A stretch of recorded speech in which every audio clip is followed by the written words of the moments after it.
Siema, witam Was w kolejnym odcinku, w którym opowiem Wam, co wpłynęło na to, że znalazłem się właśnie tutaj w Norymberdze. Mieszkałem w miejscowości, gdzie w ogóle nie byłem szczęśliwy. Nic się tam kompletnie nie działo, a wszędzie wokół była tylko tak naprawdę kukurydza. Mój schemat dnia wyglądał następująco. Praca, dom, praca, dom. W domu natomiast, żeby kompletnie nie zwariować, skupiłem się na treningu. Kupiłem wtedy na przykład Beastmakera, TRX-a, Gripmastera. Ogólnie obkupiłem się we wszelkie wspinaczkowe akcesoria do treningu. Natomiast pewnego dnia dostałem prezent. Prezent w postaci książki o nazwie Gimme Craft, w której goście, którzy trenują Alexa Megosa, pokazywali ćwiczenia wykonywane w balderowni Cafe Craft. Ćwiczenia, które mogłem wykonywać z tej książki w domu, były jednak dość ograniczone, ponieważ nie miałem pod nosem tak super dostosowanej do tego hali. Oczywiście mógłbym pojechać na Cafe Craft, ale ja nie chciałem odwiedzić tej hali. Ja po prostu marzyłem, żeby zacząć tam trenować regularnie. Na halę tą często też przyjeżdżają światowej klasy wspinacze i można też ich zobaczyć na żywo. Ta myśl, że mógłbym tam trenować regularnie, bardzo pomagała mi przetrwać psychicznie w miejscowości, w której mieszkałem. W międzyczasie uczyłem się filmowania, kupiłem swój pierwszy aparat i dozbrałem się ogólnie sprzętowo. Pojechałem też na festiwal wspinaczkowy właśnie na Franken. Wtedy po raz pierwszy tak naprawdę, jak pamiętam, wspinałem się na Łeście. No mogę powiedzieć, że od razu się we Frankeniurze zakochałem. No i powrót później do domu był tak naprawdę okropny.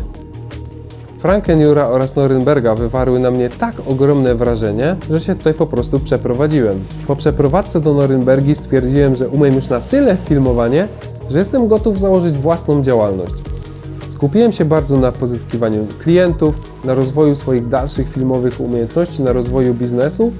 Nawet na tym wszystkim skupiłem się o wiele bardziej niż na samym wspinaniu. Dlatego wtedy ani razu jeszcze nie byłem na Cafe Craft, mimo że to było takie moje małe marzenie. Ale po prostu nie miałem do tego głowy. Pewnego dnia za to w necie zobaczyłem reklamę, że Cafe Craft obchodzi swoje 7. urodziny. Stwierdziłem, ej stary, musisz tam być, więc wjechałem na pełnym spontanie ze sprzętem filmowym i mówię, zrobię to dla Was, sfilmuję dla Was ten event i zrobię to kompletnie za darmo. Cafe Craft się zgodziło i co lepsze, nawet mi zapłacili. Także po prostu o wiele lepiej się to wszystko podczuło niż sobie myślałem, niż zakładałem. W ogóle nie byłem pewny, czy będą chcieli, żeby jakiś no-name, który sobie nagle przyszedł, po prostu dla nich to zrobił. Nawiązałem wtedy relacje z Cafe Craft, z ludźmi z Cafe Craft. Poznałem wtedy ludzi, którzy też regularnie się wspinają na tej hali, którzy są teraz moimi dobrymi znajomymi. Filmowałem dla Cafe Craft później więcej projektów, a nawet w 2 projektach filmowałem Alexa, który jest mega spoko typem. Muszę powiedzieć, że wtedy, żeby iść tam spontanicznie, to był mega dobry wybór, ponieważ moje marzenie o Cafe Craft, o tym, że chciałbym tam regularnie trenować, co później się stało, oraz to, że chciałem zobaczyć, jak trenują najlepsi też wspinacze świata, tacy na przykład właśnie jak Alex Megos, to marzenie ogólnie moje spełniło się po prostu po maksie. Cafe Craft to najbardziej frankońska hala w Norymberdze. Swą nazwę zawdzięcza kawiarni Cafe Craft, która znajdowała się w Pegnitztal na Franken. Było to miejsce spotkań sceny wspinaczkowej w czasach Wolfganga Gulisia oraz Kurta Alberta. Wolfgang Guliś przekroczył światowe granice wspinaczki. Jako pierwszy przeszedł drogę Wall Street o wycenie 8C, a następnie słynną Action Direct. Droga ta to było pierwsze 9A na świecie. Aby wzmocnić palce do przejścia tej drogi, opracował nowe metody treningu, co dzisiaj jest znane jako Campus Board. Mierzył on centymetrem odległość dynamicznego ruchu na Action Direct i odległość tą przeniósł pomiędzy listwy kampusu. Kurt Albert natomiast zapoczątkował ruch tzw. dzisiaj free climbing. Oznacza to, że drogę po skale można pokonać tylko przy użyciu rąk i nóg, bez użycia sztucznych drabinek, podwieszania się na hakach lub innych właśnie sztucznych ułatwieniach. Oczywiście wszelkie sposoby asykuracji są nadal akceptowane, jednak drogę należy pokonać w całości tylko o sile własnych mięśni. Przy ringach lub spitach, które przeszedł stylem free, malował czerwony krzyżyk. Jak pokonał tak całą drogę, to malował na starcie czerwoną kropkę. Stąd wziął się też styl wspinania Red Point. Kurt Albert zapoczątkował ruch free climbing, co później bardzo mocno wpłynęło na rozwój całego sportowego wspinania. Wiele zdjęć wspinaczkowych Wolfganga i Kurta możemy zobaczyć w Cafe Craft. Miejsce to kultywuje ducha wspinaczki z lat 80., jednocześnie idąc z technologią do przodu oraz z potrzebami dzisiejszych wspinaczy. Tak jak kiedyś mała kawiarnia w Pegnitztal była miejscem spotkań pionierów wspinaczki, tak dzisiaj do balderowni również przyjeżdżają i trenują najlepsi wspinacze na świecie. Świetnie mi się dla Was opowiada, jednak możecie sobie pomyśleć, dlaczego w ogóle go wzięło na te wspominki. Coś się kończy, coś się zaczyna, mówiąc krótko. I mój pobyt w Norymberdze dobiega końca, przeprowadzam się. Na pewno będę bardzo mocno tęsknił za Cafe Craft, za Norymbergą, za ogólnie pojętą Frankenjuron, wspinaczkowo i nie tylko, ponieważ te miejsca odegrały bardzo ważną rolę w moim życiu. Ale póki jeszcze tu jestem, póki mieszkam jeszcze w Norymberdze i mam troszeczkę czasu, no to chodźmy ten ostatni raz po prostu się tak mega zbułować i mega potrenować na Cafe Craft.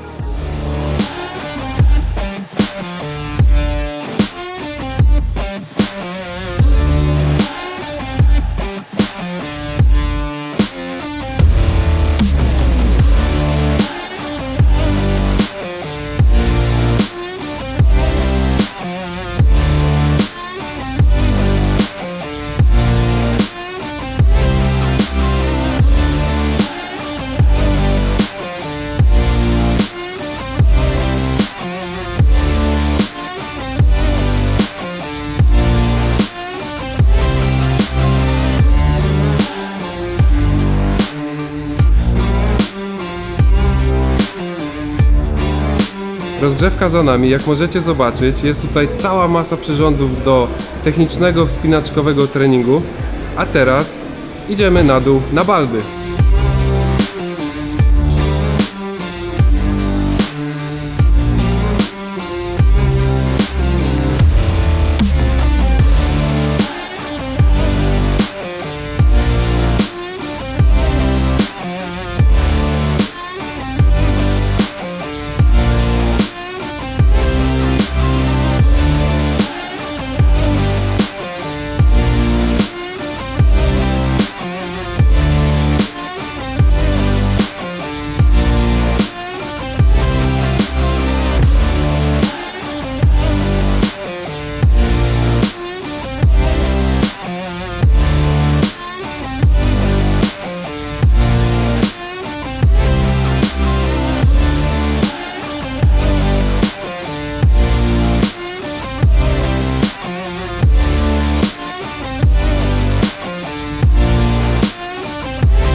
No to na dzisiaj mi starczy. Mega fajnie było. Zresztą tak jak zawsze na Cafe Craft. Dzięki Cafe Craft, że mogłem tutaj w Norymberdze przez te 2 lata czy 3 lata, jak tu mieszkałem, odnaleźć swój drugi dom. Zaczyna się coś nowego dla mnie, całkowicie nowego, ale o tym powiem Wam więcej w następnych odcinkach. Dzięki, strzała.